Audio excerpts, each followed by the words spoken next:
offensive side of the ball, it's a really good offensive line. Got some of the top players in the league, and it's after losing Frederick with his injury situation. Obviously, the skill players are good.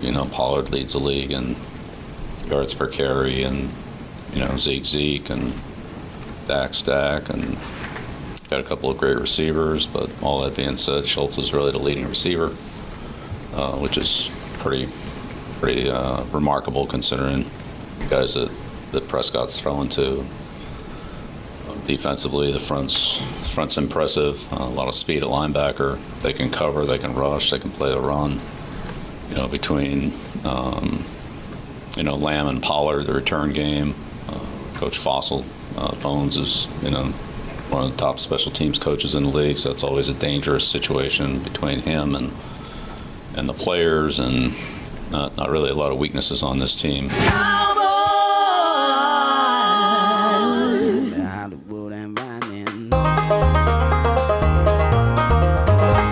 The One Star Cowboys podcast is back. We are recording this, for full disclosure, Wednesday night, December 11th, ahead of the Panthers game on Sunday. We don't have Kent with us tonight. Kent, you might remember from Forever the Sickest Kids, for all you fans out there.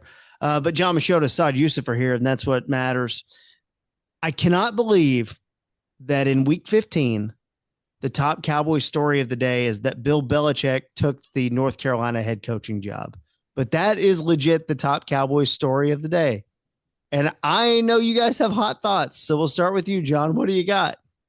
It's funny hearing Mike McCarthy at the press conference today saying, reacting with wow. Not like a wow, but just to even say it, just because I think a lot of people just assume it's one of those deals where you're almost like, well, that's the only guy that could be out there that has a better resume than me. So that's good to know. He's obviously not going to say that, but for me, a lot of different thoughts on it. I was in Las Colinas for a few hours today at the NFL owners meetings that they do every year around this time. And so most of the national NFL writers are there. So, you're talking to them because that was already kind of a story going into the day. And just hearing how, this is real. They're really working on a deal to finalize this thing. So I was surprised by that because I was like, oh, this is just him trying to dip his toe in the water, make sure everybody knows, hey, I'm available to coach, whatever. But my biggest takeaway was you're taking that job because you didn't have any legitimate NFL interest. This isn't, he's not taking Georgia or Alabama. You know what I'm saying? To take North Carolina, which I think they're a top 40 program. I wouldn't say they're top 25. So I thought about that. I thought about Bill Walsh, going and coaching Stanford. And then just the idea of how many coaches have had success doing this. I'm sure he's obviously an incredible, legendary coach. He's going to have some success, but I don't think if there's legitimate NFL interest, he takes that job. And that obviously includes the Dallas Cowboys. I just don't think that if he had heard from Jerry Jones over the last 365 days, that he'd be like, no, Jer, don't even bring it up. I'm good. I'm going to Chapel Hill. I don't think that happens. So I get the impact on the Cowboys from the fan standpoint, but I just have never gotten the feel or have never heard anything that made me think that the Cowboys were legitimately interested in Bill Belichick. Yeah, similar thoughts. I would say, it's a good way for him to save face to do this right now as opposed to go through the whole cycle in mid-January. I'm sure his agent put out the feelers with the NFL and with all the teams that are kind of going to be in the running and got a good gauge on it. Because it was kind of embarrassing last year, a little bit, where, you talk to Atlanta and everything is kind of going down, and then you basically were turned down for the job. You, arguably the greatest coach of all time, interviewed and were turned down. And so in a sense, I know Atlanta, there's just disagreement of how much power and all that stuff. But I think the agent probably, did a little homework, and this way Belichick saves face. And I really don't know how successful he's going to be. Look, I know he's hiring his guy, Michael Lombardi. It's already the start of, Vince Wilfork might be the offensive coordinator, and Matt Light might be the defensive coordinator, and Wes Welker. I don't know what he's going to do there.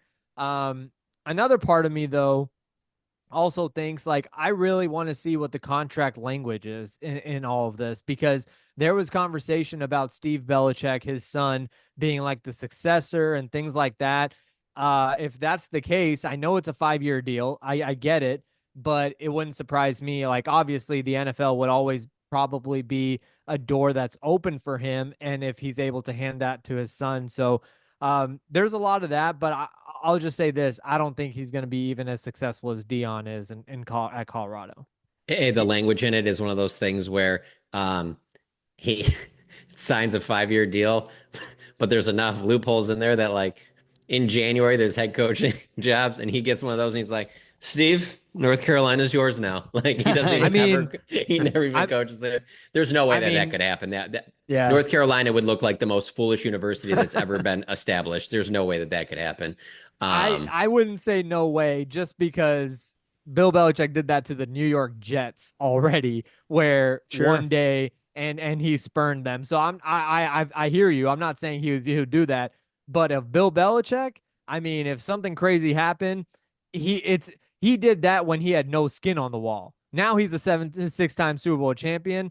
Like, I'm not saying he wouldn't do it. I'm saying that if North Carolina structured a contract in a way that could happen, I've lost all respect for any respect that I did have for the University of North Carolina. So that's all I'm saying. I don't think there's any way that they structured it in that way, though. But yeah, I'm interested to see how it works out for him, because this is definitely not a time in college football where pro coaches are running to the college game. If anything, it's the other way around, because they don't want to deal with the day-to-day that we're going through right now because of NIL, because there's not like a real salary cap on NIL, and because of the way that it's so hard to keep these players, because you basically have to, after the season's over, and it's really not even, you got to do it during the season. You're not only recruiting the high school kids now, you're now recruiting guys that will be in the portal. And then you're re-recruiting your own players on your team to get them to stay with your program. And so it's an exhausting thing that certainly screams of being a young man's job if you just look at a lot of the major college football coaches across the landscape. So there is a part of me that does think it's funny that North Carolina is going from 70 whatever year old Mac Brown 73 to 70 whatever year old. You gotta commend him for getting younger. Bill Belichick, but yeah. Hey, Bill Belichick has some experience in recruiting young talent right now. Absolutely. No, there's that. He's the Pepperidge Farm guy from Big Daddy. Okay. Man, that video from that's out there of him when he was like leaving that. Amazing. I don't know if it's a house or an apartment or whatever like that, and he's shirtless, and how people have turned that into this is going to be Bill walking around Chapel Hill. Like amazing. That stuff cracks me up. It's amazing. I love it. I hate the internet sometimes. I love it sometimes too. Same. Okay, so like I don't want to be too I don't know, for lack of a better term, a hot takey here, but let's sex this thing up a little bit. Top 5 coaching candidates for the Dallas Cowboys in 2025. Number 1, is it Mike McCarthy? I can't believe that's where we're at right now. I think would have to be right now, but okay, that's fair. I would say okay. Collectively, let's see if we can get a top 5 and agree on it. Hold on, real quick. Are you saying what our opinion is, or what you think we think the Cowboys would do? I think we got different conversations. I think we should say what we think the Cowboys would do. I think we have to mesh that in. Okay, then because talking about Ben Johnson, we all agree is a waste of time, right. and stuff like that. So, he's in my 5 on both ends. Ben Johnson's in my 5. Okay, for sure. Maybe it's not a waste of time then. Yeah, okay. no, Ben Johnson's in my 5. Let's see if we can collectively. He would just be my number 1. He would be my number 1 if it was like, if you're asking me for my thoughts alone. But if you're asking me in the context of what I think the Cowboys would do, then I agree McCarthy would be number 1. And also, I'm glad that you said 5.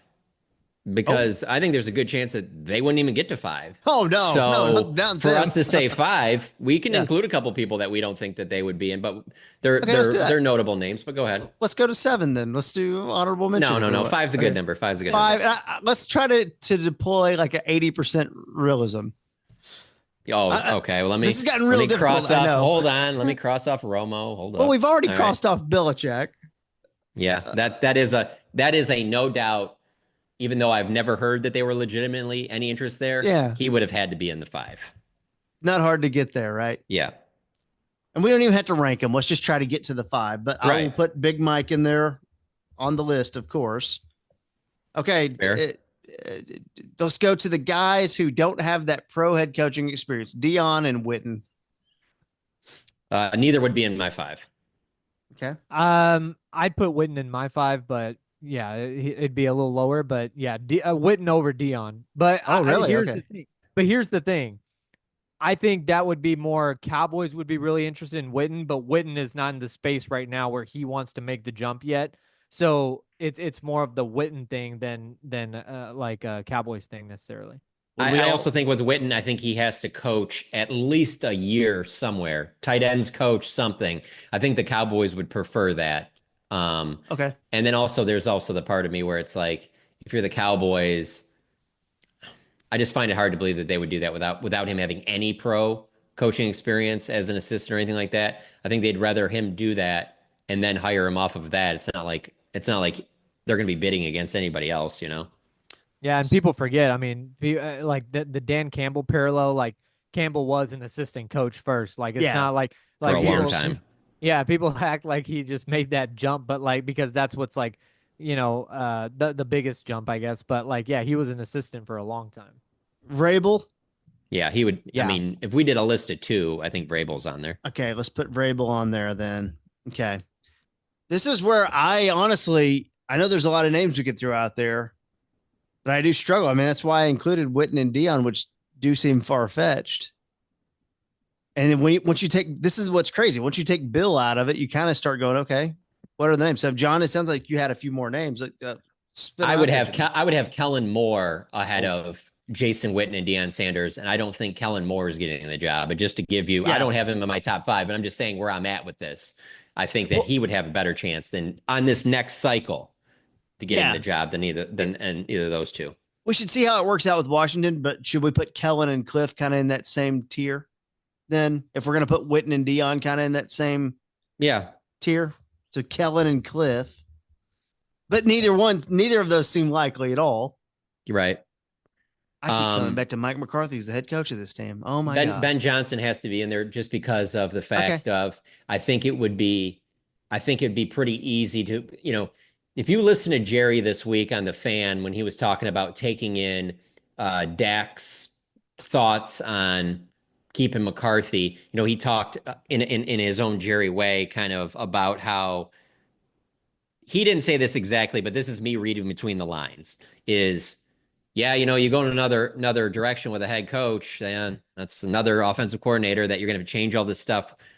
We've already seen that Dak has performed well under Mike McCarthy. That has to be factored in. That if you're adding a new coach, a new offensive play call, or whatever, now all of a sudden it's got to change all the stuff of an offense. You can't build on what you already have.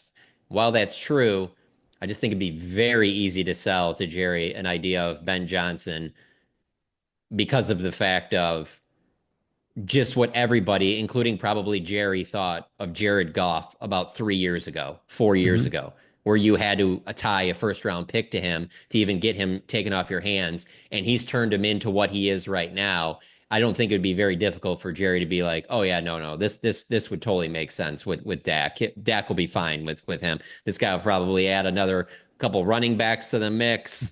It won't be the same type of offense we're running right now, but it'll be very Dak friendly. I just think that Ben Johnson could definitely sell that, and I don't think that would be difficult at all. The problem he'll have selling to Jerry is the I can handle as a head coach. First time ever in my life as a head coach, being the head coach of a place where there's a lot of distractions. That's why I always say, like, I think Jerry would like to see some experience because being the Cowboys head coach is obviously different than any place else.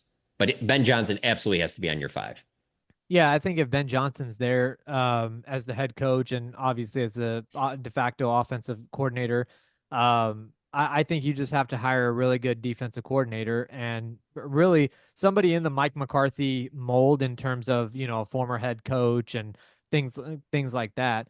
I don't know if this name is really of any real interest. It's just more of like I'm just thinking Aaron Glenn. Like I know, like he's been kind of talked about in the past, and Detroit's defense and everything that they've kind of done, especially with the injuries that they've gone through and stuff. He's been the defensive coordinator there since 2021. Obviously, previously was in Dallas as a player and things like that too. So I'm not saying like he's necessarily there, but if you're looking for a sleeper pick, Aaron Glenn, if he comes up in the cycle, is somebody that I would just like, keep an eye on. So for me, I do think if it's a sleeper, I think it's offense.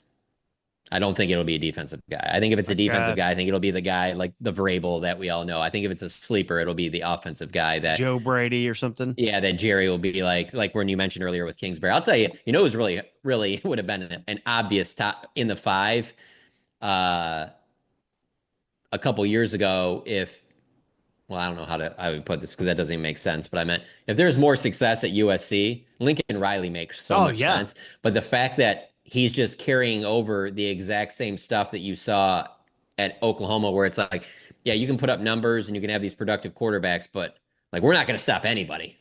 That's just the way that this is going to be. That really hurts you. But if he had gone to SC, got maybe a higher caliber type player, and all of a sudden now SC is in the college football playoff again. They're one of the top 3 or 4 teams, and they're rolling. Lincoln Riley would make a ton of sense, but I just don't think that his star is shining that bright right now.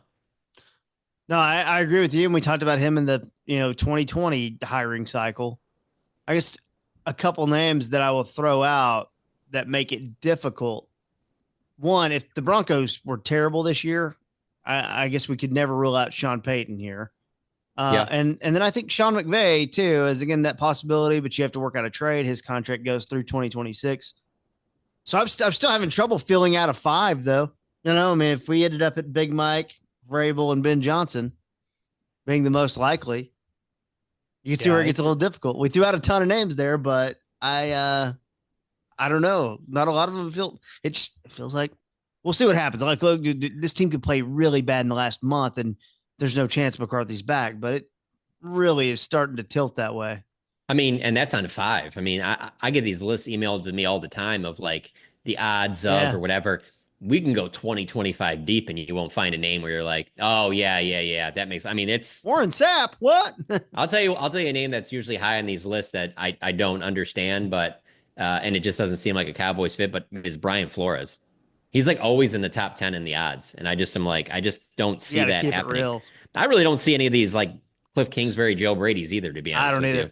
No, I don't either. The thing about like a Kellen Moore or a Ben Johnson is that you'd also be factoring in, I would think, that their stock is raised because of the fact that they probably went deep in, the playoffs or won the Super Bowl, But that's the other part. That's the other part. Is Jerry going to wait that long if he was going to move on from a coach? Yeah. The other this is not, don't take this as I'm saying this is a guy, because Ben Johnson would be at the top of this like young offensive coordinator type guy. But if you're talking way sleeper pick for me offensively, Mike LaFleur, the offensive coordinator for the Rams, previously was with the 49ers, has been under Shanahan quite a bit, was the OC in New York for a couple years, has been the OC with the Rams for a couple years. I don't know if we're just throwing out names. That's somebody. No. Yeah, and if we're just throwing out names, another thing thinking of that too would be the fact of the somewhat shocking, firing of somebody who's currently a head coach that you're just like, damn, I didn't think, like a Kyle Shanahan. Like, I don't expect the 49ers, but like if all of a sudden he became available, let's say that like that happened, like that's a foregone conclusion. You had a great source or something that was going to happen. Then he automatically shoots up to the top for me. You know what I'm saying? Like he's absolutely. won. But Zach Taylor? No. It's weird because I don't think of him that highly, right? Zach Taylor is a guy that if Mike Vrabel was the head coach, I'd love for him to be the offensive coordinator. Right? I have no problem with that. Oh, wait, let's say that again. Zach Taylor and who? What? Vrabel? I said if Mike Vrabel was the head coach, I have no problem with Zach Taylor being his offensive coordinator. Do you like that more than Ben Johnson with Robert Saleh? No. Ben Johnson, Robert Saleh, to me, takes the cake, and we can let Ben Johnson be the head coach and whether he wants to or not. Ben Johnson for me is the last of the he really is the third of the viable head coaches. So if you're telling me McCarthy's the incumbent, if you're telling me Vrabel or Ben Johnson, I mean, I'm taking Ben Johnson over Vrabel, to be honest. out of this list that we've put together that we throw out all the time here, and we've already admitted it's hard to get to 5 or 6 or 7, but we'll go and just hypothetically, we can say your list is 100 names or whatever. Where would it go if, let's say, the Bills are the 2 seed, choke in the playoffs, Sean McDermott's available? Where Ugh. would he be in where would he be in your list? You got to say he's on the list A somewhere. great defensive coordinator. He's got to be on your list somewhere. He's got to be Oh, above Romo. no. He's got to Yeah, be he's above Romo. and he's and above Nance. Romo and Hulk Hogan and Romo with Nance as your DC. You know what? Let's just bring in Tom Brady. You know, he can own the Raiders, he can be the coach of the Cowboys, and then he can do some games on the side. What about Greg? If Witten's not ready, what about Greg? Greg Olson. Who's right, the we're most getting entertaining crazy. football person that could be the coach? Pat McAfee. Bite your tongue. Um, Berman. no, What? I don't think any of those even top Dion. Nah, Dion's the one. And don't you think like if Dion was going to leave Colorado, like the Raiders or the Giants or the Jets with Shador, like Oh, the all those Raiders teams, with Shador makes the most sense by all those far. teams in the top 5 who need a quarterback and need a head coach. Like, yeah, one of them. Like Yeah. that's how he gets out of New York. It ain't coming here. I'd love for it would just be the funniest thing. We're just talking silly right now, but it would be the funniest thing if whoever has the number 1 overall pick and Dion becomes their head coach, and then he takes Shador over Travis Hunter. Yeah. That would just be the funniest thing. What about Ed Orgeron? No. If there was No. recruiting in pro football, Okay. No, I'm just having fun. Steve Belichick. I mean, while he's waiting on his dad to get done, I mean, I don't know how that Washington defense was this year. hey, judging by all that behind the scenes stuff that's been coming out about Man. Jalen Hurts and AJ Yeah. Brown, what if Sirianni's available? You get Big Dom with him. It's a package deal. God, it's crazy. By the way, on that topic, did y'all see Micah Parsons just breaking down that AJ Brown, Jalen Hurts drama for like 3 minutes on his podcast yesterday? Yeah, Micah's great. I've decided just that like- I just like for- and support the podcast. It's fun. Dude, just for 3 minutes, he goes around the NFL. The first thing he does, he brings up AJ Brown, the clip of him talking in the locker room, and then he's just talking about like AJ Brown, like, yeah, I get it, he deserves more targets, and just like, what in what world are we living in right now? It's really He's strange. trying to break them up. Like when you think everything can get like a weirder with the Cowboys, they do crazier things, and then this is just out of their hands even. But again, the top story: Bill Belichick going to college to coach North Carolina out of nowhere. Like it's just all weird all the time. And here we are for 20 minutes eating up head coaching stuff. When now here's a real like this is not fantasy land here. So you want to keep McCarthy. Team shows some fight, didn't get a fair crack at it, whatever you want to say. You keep McCarthy. It ain't gonna be the traditional 5-year contract that the Cowboys have done for the last 15 years, right?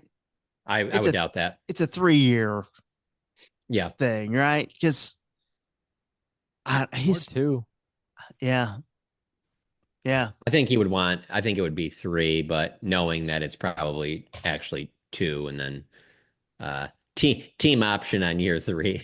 Well, and we also know because of Steven's comments today and because of us following the team, they're not going hog wild in free agency this year to just turn this thing into, No.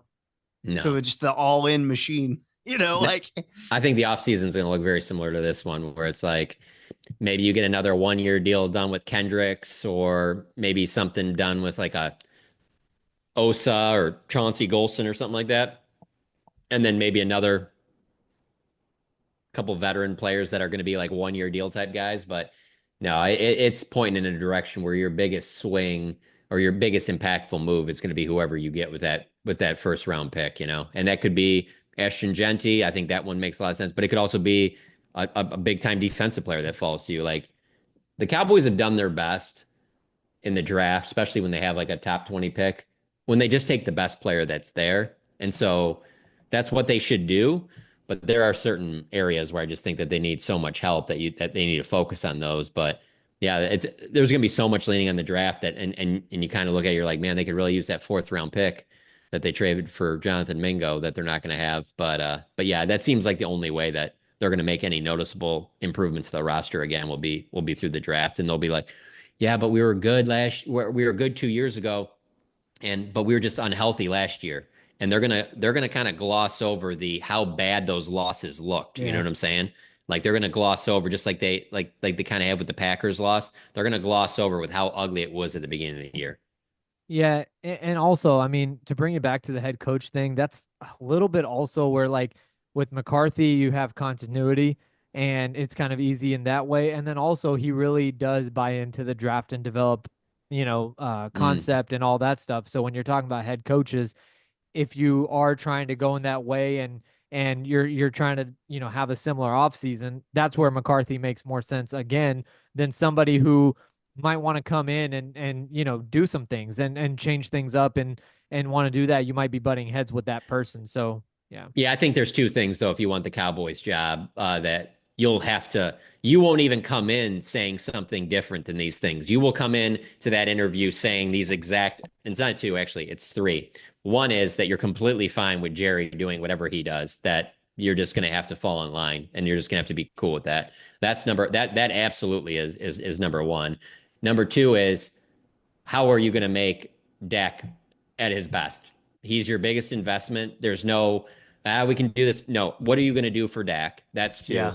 And then three will be probably like what Sa was just talking about, where it'll have to be where like, what are you going to do as the coach for draft and develop? Because that's what we're doing. If you're not even interested in that, then go like, this is how we're operating. Get on board, or you're not a candidate for this job. That's where I keep coming back to the best way to help Dak is new offensive scheme. And I realize that Mike offers a level of stability and experience and expertise and frankly, running a program, like he likes to say a lot. Like he has that are question marks with some of these offensive gurus that we might throw around, Kellen, Cliff, Ben Johnson. I understand that, but the best way to help Dak is a brand new scheme where guys are running open more than they are. And I realize that the next question is, well, Jalen Tolbert is your wide receiver too. What are you really expecting? Jalen Tolbert needs to be better. That's where I wonder, we've talked, you mentioned Genty a little bit, like the Cowboys early picks in this draft likely don't need to be sexy. They need to be offensive linemen, maybe defensive linemen and things like that. Maybe you need another corner, whatever.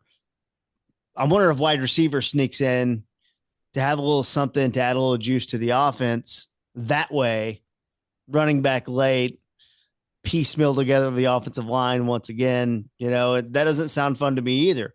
A new scheme is imperative. The A.J. Brown thing is a good reminder. Just be careful with that. Be careful with getting another number one wide receiver who might say all the right things. Yeah. In Indianapolis, might say all the right things when they make that visit to the Star about how, oh, I'm fine with CD, whatever, like that, getting all the touches and all the, and then Sundays come. Maybe it's good for a week, a month, 6 months, half a season, a full season. Maybe it's year two where now all of a sudden you feel you're established. Now you got to start getting your touches too. You just got to be careful about that whole idea of spending another one on another wide receiver.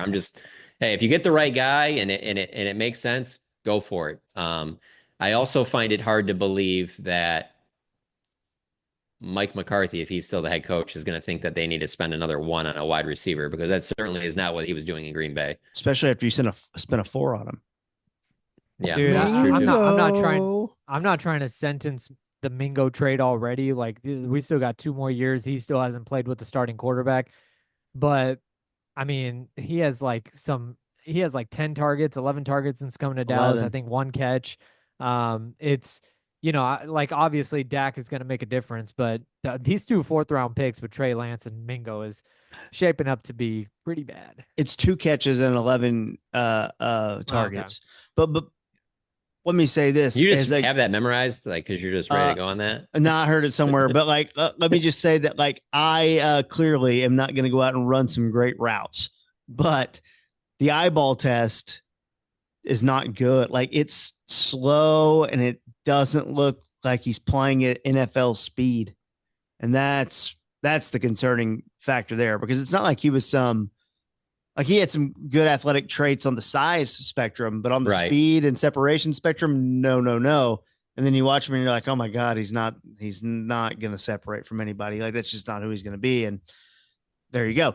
Enough tight window throws with this offense, even when Dak was quarterback. And that's my McCarthy complaint, which well, it's one of my many McCarthy complaints. I'll be real on that, but I think it's so imperative for the future of this franchise to get started in a new offensive direction immediately with Dak and CD. You paid the money. Like it's already that when you agree to do that, then why not? Don't take a half measure. Let's get the best offensive mind we can, mesh that together. This is my favorite line from Breaking Bad when Mike says, no more half measures, Walt. He's like, if you're going to do a crime, don't half do a crime. You cover up the crime you did fully. No half measures. No half measures on offense. If you're doing it, let's go. And I would say the same thing. Boy, I tell you what, we only got 5 minutes left. My Micah take has switched so quick because I was like, okay, Micah and Overshown build it. Then the injury happens to Overshown. And I'm like, okay, now I'm not dead set on signing Micah like I was. Yeah. Because I was like, we got to see what we got here with Micah and Overshown together. They could create havoc. And now that's changed my mind on that a little bit. Well, you're also young, and that's why that's what I wrote after the game is that a young Jerry Jones, would have made a coaching change, and maybe that's the right thing, maybe it's the wrong thing. Maybe we look back and he keeps Mike, and it ends up being great in a couple of years or next year, whatever. But when you're young, you're willing to take those chances. You know what I'm saying? And you're willing to do those type of things. The older you get, the more cautious you get, and that means doing things like, well, it's the off season. I'll say things about being all in. But as we get closer to the season and it kind of gets a little nervy time, let me get that CD contract done. All right. The season's about to start. We'll get Dak's contract done too. So those are not the moves of a person that seems like they're ready to make any move other than giving Mike a contract, Yeah. Comfort. Yeah, there's a reason why, every time Jerry, we have conversations with Jerry and he starts repeating these stories. That's why every story is 30 years old. Yeah. Like there's no story of like, oh, like 2 years. No, it's all about when he bought the Cowboys in 1989, because there's really nothing recently that would indicate that. I'll tell you that go-to, Saad, is the D tackle one about how Tom Landry said that you have to give D tackles like whatever it is 3 years before you judge them and that. And it's like, Jerry, you said this about Tristan Hill, like, and I get it that different player or whatever, but like he's saying this about Mozzie too, and you're just kind of like, Jerry, we've already heard you say this before, and it was on a very bad situation. So I get it that you have to be more patient than a fan can be, but yeah, just the whole like using these stories from back in the day, those work if it's 2000 and you're pointing back to like the 95 Super Bowl or something. But I mean, we're so far removed from a lot of these things that it's like a lot of that stuff doesn't hold weight anymore. Yeah. I'm going to get my picks in right here. Panthers week right here. 4 games to go. Panthers 20, Cowboys 17 for me. Saad, we'll go to you. I'm going to go Cowboys 24, Panthers 20. And my bold prediction is Rico Dowdle has his first 200-yard game of the season. Whoa! Saad bold Dowdle 200. That's bold. Panthers have the worst run defense in the NFL right now. All right, John, what do you got? I don't think that Dowdle's going to get enough touches for 200, but they might be on the wrong hash mark for that. Right. Good point. I'm going to go Panthers 24. Cowboys 23. I don't look at this Panthers team like I did a month or two ago. I like Bryce Young. I think he's better than what he showed earlier in the year. I think he's a good player. I think he's gonna make some plays, and they're playing with a way more confidence than they were. I mean, hell, they gave the Chiefs a game. The Cowboys are better on the road. Yeah, that's true. The Cowboys are better on the road than they are at home, no question. But I think I'm going to give the edge to the Panthers. All right. Well, there it is. Our What's predictions. the line on this thing? Panthers 2.5 favorites. Mm. No, 1.5 point favorites. Sorry. Panthers Okay. 1.5 point favorites. So I got 3 right now. up to 3 now. It opened at 1.5, and now it's 3. We'll see how the injury report shakes out a little bit later in the week. How much That's the Cowboys true. offensive line is going to be there, Cooper Beebe, things like that. You'll get a little more on that with the week in review podcast. Doesn't sound good for BB, by the way, real quick here. Yeah, I mean, we knew that with a concussion in a short week, but certainly McCarthy today didn't sound very optimistic on that. So get yourself ready for a little Brock Hoffman, TJ Bass situation. That's all right, man. We got to develop these guys, right? We got to be a tight off season. We had to develop these guys. Make sure you're following Sod and John throughout the week, as always. Online as well. Feel free to chime in, get those picks and predictions in for the Panthers as well. John and I will pay you the money if you predict the score correctly. So for Kent, who's not here with us, for Sod, for John, we'll be back later in the week with the Week in Review podcast. I'm Kevin Turner. This has been the One Star Cowboys podcast. We all love you.